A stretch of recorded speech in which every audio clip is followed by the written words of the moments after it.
What's the probability of hitting a single point if we sample from the uniform interval uniformly?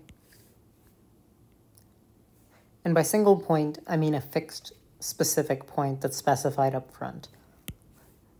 Let's say that point in the middle, 1/2. What's the probability of hitting it? The usual answer given is 0. But this answer isn't satisfactory. For example, in the same scenario, what's the probability of hitting the point 2, which is not even in the sample space?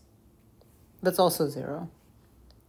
But these two scenarios of hitting 1/2 and of hitting 2 are not the same.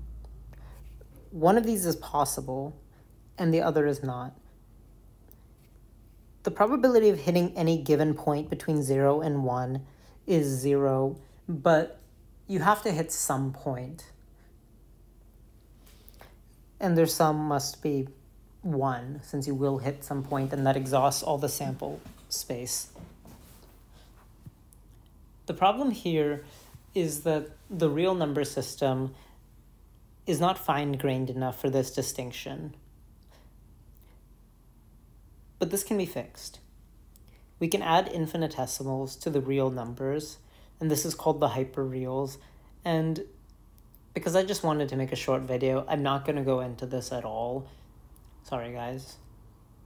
But the upshot of using this is that the probability of hitting any one point is infinitesimal. Let's call it epsilon, since that usually denotes a tiny value. Then the probability of hitting any specific point is epsilon, and there are an unlimited number of these points, 1 over epsilon such. So if we add up the probability of hitting all points across the interval, it will equal 1. The probability of hitting 2, however, or any event that's impossible, is still strictly 0. Let's call it hard 0, as opposed to the sort of soft 0 that infinitesimals represent. Numbers that are really close to 0, but are not quite 0. Why make this distinction? The point is to avoid losing information. If we did not use infinitesimals, we would have to track the information that 1 0 represents a value that's actually not 0, something that's possible, a value that's really an epsilon, whereas another one is supposed to represent a 0 that really is a 0. And once you have more than a few quantities floating around in some deduction you're trying to make, or a problem you're trying to solve, this becomes really hard.